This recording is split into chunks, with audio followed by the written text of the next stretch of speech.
Even though Marcus Aurelius never identified as a philosopher, his writings have become some of the most influential Stoic texts from antiquity. His meditations are essentially personal notes grounded in Stoic principles, one being the idea of accepting fate and living in alignment with nature's demands. Rather than wishing for life to go our way, Marcus suggested that we're better off embracing how things unfold and cultivating adaptability toward the world around us while holding ourselves to high standards. Yet many of us crave comfortable lives and expect our surroundings to provide what we need to feel satisfied. We long for kind people, for our ambitions to be fulfilled, to stay youthful, and to avoid hardship.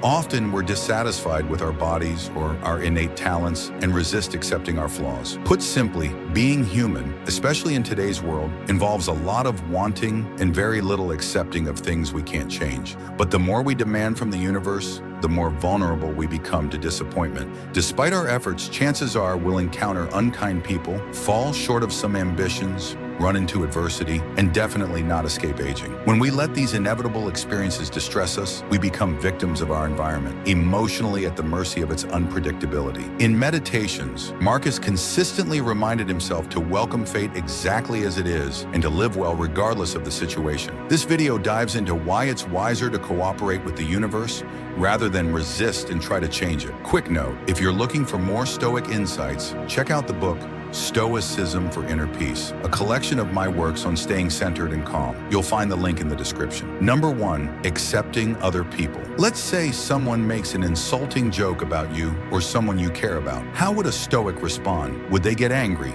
Retaliate physically? Marcus Aurelius told himself not to blow events out of proportion. Someone made a joke, that's it. But did the joke truly harm you? That's impossible. A joke only hurts if you allow it. Emotions like anger, sadness, or violence come from within you, not from the event itself. As Marcus put it, add nothing of your own from within, and that's an end of it. Dealing with people means dealing with the uncontrollable. Some are moral and kind, others not so much. Some are hardworking, while others take advantage. Some crack jokes, others may react with violence. Despite this, Marcus reminded himself that all humans share the same nature, full of both beauty and flaws. So he practiced accepting others and staying calm in the presence of difficult people. Nature intended us to cooperate, not clash. People act according to their will, not ours. And though we might influence others, we can't control them. Spending loads of time trying to change others is a waste of energy that could be used better elsewhere. Marcus wrote, "Don't waste the rest of your time here worrying about other people. Unless it affects the common good,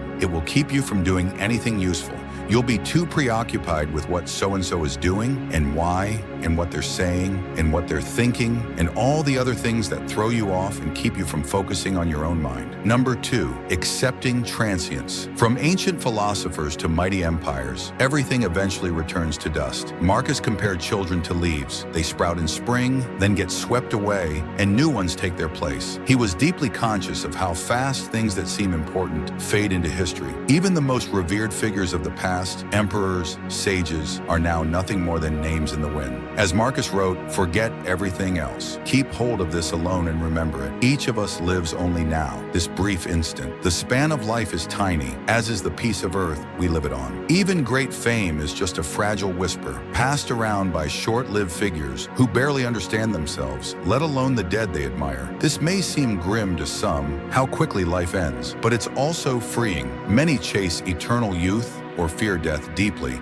but fighting the natural limits of life is a losing battle. Marcus also pointed out the futility of reputation, but look at how soon we're all forgotten, the abyss of endless time that swallows it all. In light of this, we begin to see how little most things matter, and that frees us to make the most of the time we do have. Instead of worrying over things that will vanish anyway, we can focus on living fully in the now. Number 3, accepting misfortune. We might hope misfortune never touches us, but reality says otherwise. No one gets through life without suffering, and when we resist that truth, we suffer more. When we fall ill, lose money, or face bad weather, we complain, hoping for better days. Marcus rejected this mindset. This reflects the Stoic dichotomy of control. Some things we can control, others we can't. As Marcus wrote, "Isn't it better to do what's up to you like a free man than to be passively controlled by what isn't, like a slave or beggar. When happiness depends on uncontrollable things, we give fate the reins. Say you're terrified your partner might leave you. You beg the universe to keep them close. But according to Stoic cosmology, everything comes from the gods. If something ends, it was part of the divine plan. And so, Marcus advised redirecting your prayers, not toward outcomes, but toward internal strength. He wrote, "Start praying like this and you'll see. Not some way to sleep with her, but a way to stop wanting to. Not some way to save my child, but a way to lose your fear." We can't control who stays or leaves our lives, but we can cultivate the strength to accept it, even welcome it. If we truly accept fate, not even the gods can break our spirit. Number 4, accepting change. Change is nature's constant. Everything is born through it, and nothing stays the same, not even us. Marcus described change as necessary for the health of the whole. Just like the body replaces worn-out cells for survival, the world constantly refreshes itself for balance and well-being. Change isn't just the temporary nature of life, it's the process of transformation. Even seemingly unmoving things like a quiet lake or a boulder are slowly changing. Some beings, like the mayfly, live for a day. Others, like the glass sponge, for thousands of years. Still, all things, plants, people, planets, eventually fade. As Marcus said, the world is nothing but change. Ironically, even though we come from change, we fear it. People hold on to things, wishing they'd never change. But change is already happening. Summer fades, the sun sets, and stability slips through our fingers like water. He wrote, "Some things are rushing into existence, others out of it. We find ourselves in a river. Which of the things around us should we value when none of them can offer a firm foothold?" Number 5, accepting your nature. Many people struggle to embrace their natural qualities, appearance, abilities, aging. Marcus encouraged himself to accept the limits of his body and be content with the days he was given.